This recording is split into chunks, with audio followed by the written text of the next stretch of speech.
Welcome to the Bernie's Bootlegs podcast, where we explore the stories of successful musicians and share their perspectives on how to be a professional artist in a digital age. I'm your host, Kenny McCabe, and let's get into the show. How's it going, everybody? Today I'm bringing you my conversation with saxophonist and educator Chad L.B. Originally from upstate New York, Chad has played and toured with a wide variety of artists ranging from Taylor Swift to Arturo O'Farrill, Clarence Penn, Chris Bodie, and many more. Besides being an active performer, Chad is also a visiting artist at the San Francisco Conservatory of Music, and he is the co-founder of JazzLessonVideos.com. We discuss his early musical history, his thoughts on social media and self-promotion, the biggest weaknesses he sees in younger players today, and a lot more. You can find Chad on his website at chadlb.com and also on Instagram at chadlbsax. And so without further ado, I bring you my conversation with Chad LB. All right, guys, I'm here with Chad LB. Chad, thank you so much for coming on the podcast. Yeah, man, my pleasure. Thanks for having me. How are you? Good, man. Yeah. How are you doing? I'm doing very well. You know, another day in the life, living the dream, and it seems that you are living the dream as well. What's that been like for you? Well, yeah, a lot of that is perspective, just having the right perspective. But yeah, totally. I definitely dreamt of being a jazz artist when I was younger and make it and making a living doing this. And I've been really happy with what I've been able to accomplish. But, to me, it's like, just the music is everything to me, just the process of getting to be a better musician and making new albums and new videos and new recordings and, exploring different areas. And so, I've got decades left of that. I feel like I've barely touched the tip of the iceberg as far as that goes. So yeah, the process is what I'm passionate about. And I'm just happy that I'm able to, do things that I like to do and be able to make money doing it. Of course. So for the 5 people out there that don't know your background or anything about you, tell us a little bit about your family, where you grew up, and how you got started playing music. Cool. Yeah, totally. So I grew up really far in upstate New York, like 5 hours outside of the city. So not really part of the New York City scene at all. But there was a bit of a scene up there. And so my father was a music teacher, just like middle school, high school, band director type of vibe. And his specialty was woodwinds. And he played a little piano. So I got started playing really young, and there was a drummer up there named George Reed, who was kind of a local legend. He had played with all sorts of people. I think he even played like a jam session with Charlie Parker once, although he never gigged with him. But like Teddy Wilson, he played with, and he played in Marian McPartland's trio a little bit, although there isn't like documentation of this. And he was also, this is a sad story, but he was a friend of Wynton Kelly's, and he was the guy who actually found Wynton Kelly dead in his hotel room in Toronto. If you look that up, you'll see Wynton Kelly, was found dead in his hotel room in Toronto. So, I always remember George telling that story. So anyway, he was an amazing drummer. And, I was 10 years old when we met, actually, and he was, I guess he would have been like 72 or something like that. So it was just such a learning experience, having him take me under his wing, and he took some other local guys as well. A pianist named Christian Lee, who actually teaches at Berklee College of Music now. So he's an amazing pianist. So he was really great about taking young players under his wing, even though there wasn't a huge scene up there that far in upstate New York. That was Elmira, New York. And there was a local club that was amazing. It was around until the club owner passed. So yeah, I'm really grateful that I actually got to play with some older jazz musicians, guys who used to live in New York and just kind of relocated. And it was a really valuable experience for me. Absolutely. And so one thing I wanted to ask you about is there's a video of you at 17 playing at some festival or something like that with some really killing people, and you were already playing very, very well at that time. And so, yeah, so if you could just give us an idea of what your practice routine was like during that time, like throughout your teenage years, and what an average day looked like for you? Because people see you now, but you kind of miss all of the ridiculously long practicing sessions and all the actual hard work that got you to where you are. So, and it must have started, with a ambition to do that at a pretty early age. So if you could just talk a little bit about that, I think that'd be really insightful. Yeah, well, to be honest, when I look back at my younger years of practicing, I just think like, oh my God, what a moron, because just there are so many things that I didn't know, and I'm sure I'll say that about myself, now in 20 years or whatever. But yeah, I got a hang of some things right off the bat. I think I got a hang of playing expressively. I had a pretty nice sound on alto, and I developed some good technique. But the main thing that I didn't really hit until college was really getting deeper into harmony, and I think that's just such a glaring weakness of so many developing players. So really being honest with the chord changes and understanding harmony my real shedding time was in college. Honestly, I practiced a little bit, middle school, high school, but I think what was more notable was the practicing that I did do was very focused. Back then we didn't have smartphones and social media. And I think I'm the last generation that, made it all the way through college without ever having a smartphone. And I think that's, or at least I didn't. My friends did, but I didn't. Back then it was a luxury and my parents wouldn't get me one. But once I got out of college, it just started to become such a normal thing. And I started, making a living on my own, and eventually got a smartphone and all that. It blows my mind, talking to some, I guess it would be called Generation Zs, about their phone time. And, I don't teach anymore except for, I do like once a month for like a week residence at San Francisco Conservatory. And, some of the students I've started to make them like show me their screen time on the phone, because it's absurd. It's really crazy.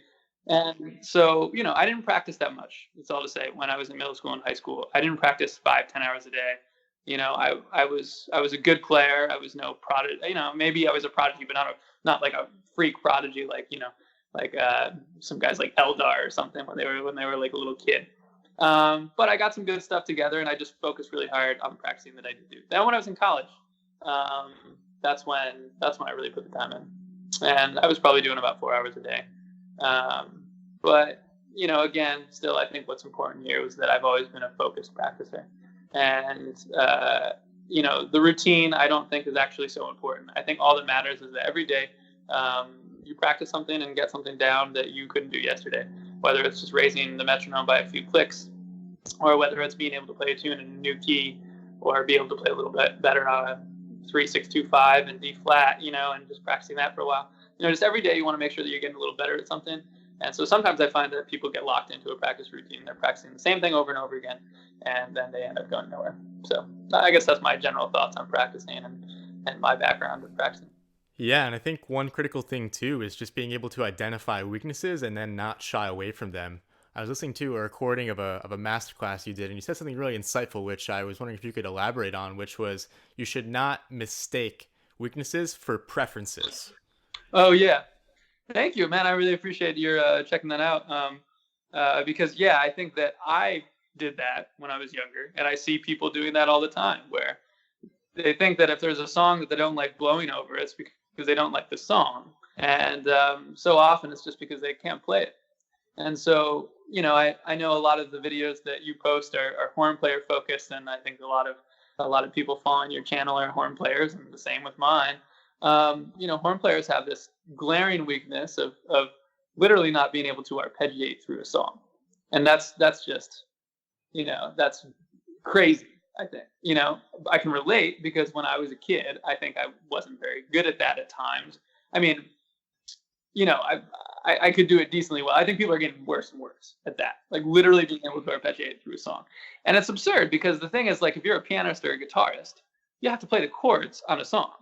And nothing is different for us as horn players, except for the fact that we can do it, we can cheat. And people won't necessarily give us dirty looks, although they probably should. And so, but yeah, you should be able to arpeggiate through each chord of Days of Wine and Roses. And if you can't do that, you don't know the song. And then from there, you should be able to switch up the chord shapes, and you should be able to, play only diatonically on the stuff. And what's so funny is when people write that off as being like, oh, that's thinking in theory as opposed to playing by ear. It's like, no. And that's another thing of like, don't mistake a weakness for a preference. It's like, don't say that like, oh, I prefer to play by ear, because I've had some, college students say that, and I just call them out straight up. And I just say, how exactly are you using your ear right now? Because you're missing every single chord change. And so the reality is that theory, for some of us, is just a way of improving our ears. And it should really never be anything else. Yes, there have been some legends that have been able to do it without theory. It's possible. But don't say that you can when you can't, just because Chet Baker or Stan Getz was able to do it. I think there are a couple examples of guys like, I think Chet couldn't read music and Stan couldn't read chord changes, or vice versa, something like that.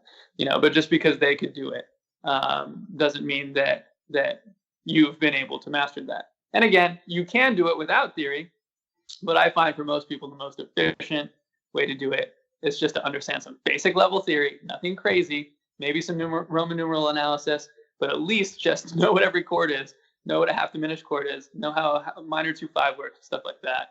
And there's not really that much stuff to get through in jazz theory. I honestly feel there's a finite amount of material for really being able to play through changes. There's a lot of stuff, but it's nothing crazy, and once you get through it, everything's so much easier. It really falls into place. Yeah, man. One of the recordings that comes to mind for me first, which demonstrates your point, is just listen to Chet Baker play the bridge on How You Met Miss Jones from like the early 60s on one of those albums. And for me, that just makes the point. Yeah, like Chet could definitely hear his way through the A sections because it's mostly diatonic, but then when he gets to the bridge, it's a little bit iffy. So, wow, interesting. Yeah. So I guess he just hadn't gotten it down yet, right? Yeah, that's what I think anyway. But yeah, so you finish school, or you regardless leave school and move to New York. And so tell us a little bit about that time. What were you up to? I remember in an interview you said you were spending a lot of time, basically all your time, either practicing or working on your career. So I was wondering if you could elaborate on what working on your career means. Yeah, so for me, I think that an interesting thing that musicians do is they tend to fall into a clique and just working with their close friends, which can work great if your close friends are doing great things and working. But the reality is, if you limit yourself to just playing and hanging with the same people all the time, then you're really kind of limiting your network. So when I first moved to New York, I was making sure that I was meeting new people as frequently as possible, because you never know who's really going to dig you. I mean, the reality is, like, not everyone's going to dig your playing, no matter who you are. There are people who hate on Michael Brecker, which is absurd, so everybody has their own stylistic preferences. Not everybody's going to want to play with you. That's okay. Maybe some friends are going to be dying to play with you. Maybe some friends aren't. Some friends will want to hire you. Some friends won't. And some people that you meet one time are just going to be like, oh man, I love the way you play. Or I love the way you approach this. Or you're just a great guy or girl to hang with, or whatever, So yeah, you always want to be expanding your network, at least in those initial stages. Now at this point, it's like I'm not looking for new work, and I don't gig in the same way that I used to. Like when a couple of years into being in New York, I'll never forget. I remember I played 34 gigs in 30 days, so I was averaging more than a gig a day, and that wasn't even including like recording sessions or other things that I was doing. I can't remember if I was teaching back then. I think I was first starting to teach a little bit then. But the point was I was very busy, and I was just running around just playing anything from a restaurant gig to a wedding gig. I was 23 years old and just putting it all together so I could make a living. And I was very happy that I was able to accomplish that. And I did that for a while, and then I gradually the gigs started getting better, and the tours started getting more frequent, and guest artist things started happening, and everything kind of moved up from there. But yeah, those initial stages were really valuable. One, just so I could make a living, and two, just so I could expand my network and meet people. And the way I did that was I made sure that I was always meeting new people, and not just hanging out with the same 4 musicians every day. Right. I think it's super important. And so one of the things that I've heard you attribute, at least in part, your success to is building an audience online via social media and YouTube and all these sorts of things, because I think you would probably agree that, especially in this digital age, it's very important to be able to market yourself well. So it's one thing to be an amazing musician, but if no one is aware of you, then it's going to be very difficult for you to make a living off of that. And so I was wondering if you could tell us a little bit about important things that you find for marketing yourself or building an audience online that you don't see a lot of people doing. Yeah, good question. Yeah, and I should first say, I don't think it's necessarily mandatory to do the online thing in the state of jazz. Obviously, I do, but there are always multiple ways to go through this industry, which is nice. And I think a lot of the more traditional ways, for lack of a better way of saying it, are still alive. It's just the reality is that the record label thing is not really happening anywhere near like it used to be before the collapse of the record industry. And even streaming has made it, even harder for record labels to really get things going. So, there isn't that, but you can still, in the traditional way, for instance, Obed Calvert, incredible drummer, just saw him last week actually in San Francisco.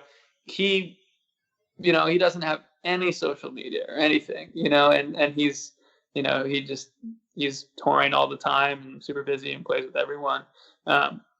So, especially if you don't want to be a leader, I think it's really possible to do it without. If you want to be a leader, it's probably becoming harder to avoid the social media thing in jazz. But otherwise, it still is very much possible to just avoid it entirely. However, I guess my recommendations for that would be just don't take it too seriously. It's funny. I think some people feel like they know me off of like my social media image or something like that. It's just like, man, my close friends know me and my family knows me. That's it. Like, it's like this presentation of myself online, of course, to some degree, reflects who I am, but it's also something that I do to put out content and to and help educate people on how to play jazz, as far as the educational side of stuff goes. But yeah, posting all the time and stuff like that. I'm never posting anything really that personal. I'm just posting my content, and that's a separate thing. And you got to just detach yourself from it and not worry about every single post and how you're playing all the time. And I think it will even help you grow if you're always forcing yourself to do a little recording of yourself, whether it's a professional thing in a studio for an album or whether it's a little clip from your phone at a sound check. I think it's important to always be documenting how you're playing, and you can learn from it. But musicians, we're so self-critical. So if you're too self-critical, then you'll never put anything out there, and then nobody will ever hear you.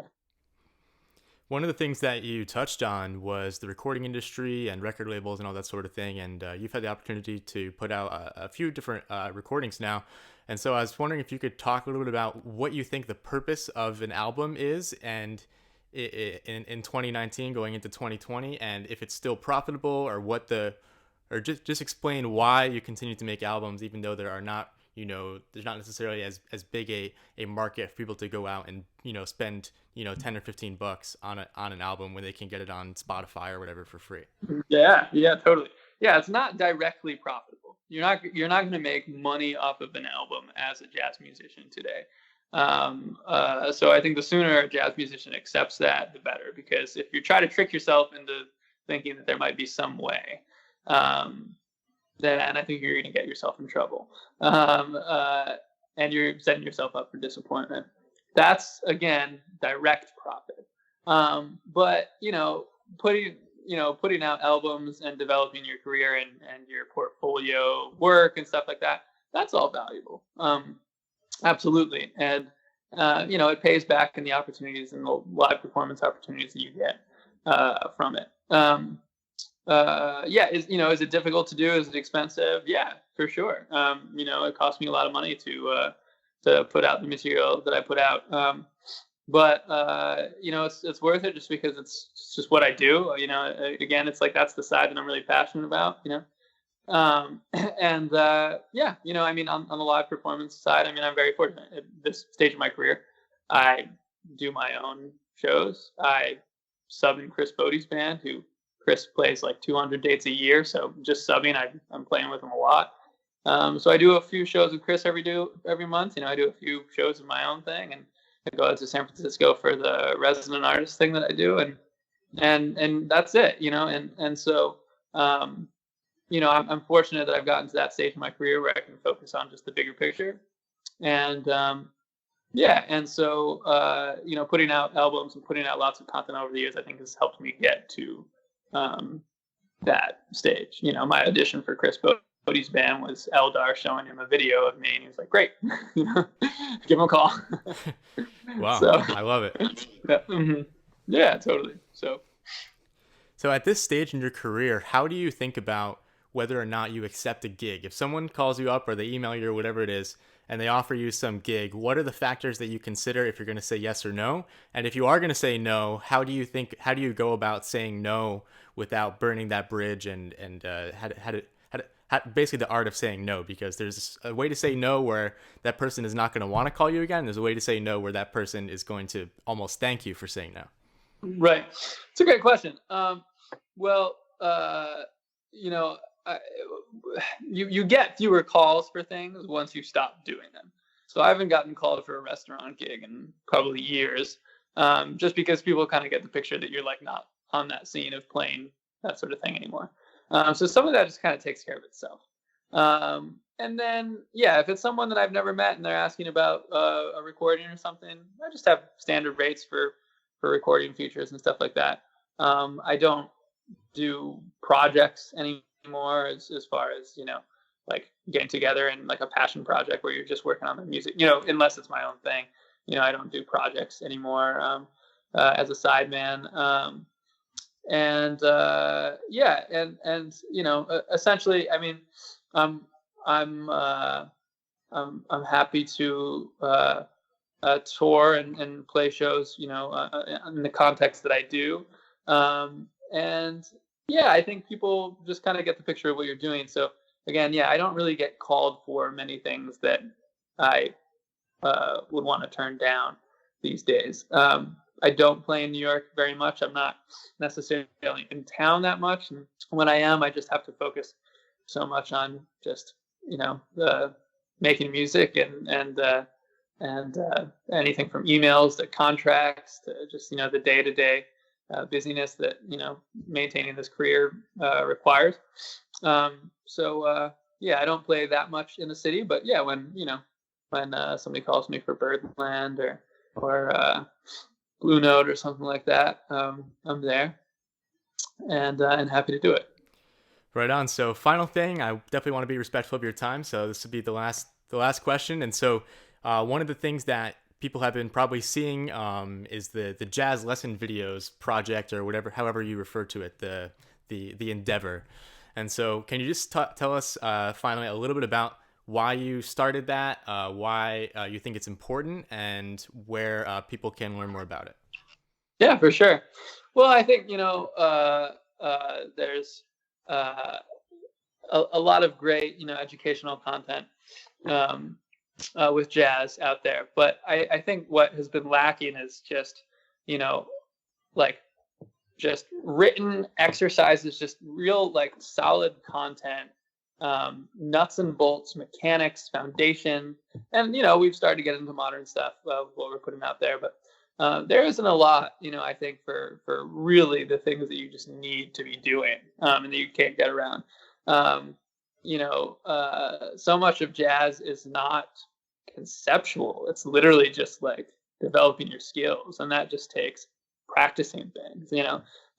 So yeah, it's been fun for me to put out content, exercises, essentially ebooks. I've just put out a lot of ebooks, digital PDF packages, we call them, because sometimes they have backing tracks and stuff that people can use. But yeah, it's been a fulfilling thing for me because I get a lot of positive feedback, and sometimes somebody even like posts a video. It's almost like a before after thing, and you know, they tag me or something and they say like, man, I feel like I've been getting so much better. I'm getting the chord changes better, things like that, you know, from going through this process. So yeah, it's really fulfilling to feel like I'm putting out content that can help people get better. So yeah, so that's essentially the vibe with jazz lesson videos, and yeah, hopefully you know, it will continue to grow, and people will continue to find it a valuable resource. Is it jazzlessonvideos.com? Is that correct? Exactly. Yep. Right on, man. And so, hey, man, this has been awesome. I really appreciate Cool. your time. And Yeah, for sure. I Thanks think a lot, I think your perspective is going to be super valuable. We covered a lot of territory in a pretty short amount of time, so I think we did well. Stay on the line for 1 second, and thank you so much again. I will. Thank you. Thank you guys so much for checking out the podcast, and don't forget to subscribe wherever you happen to be listening to this. And you can always go to berniesbootlegs.com for more episodes. Thanks again, and see you guys next time.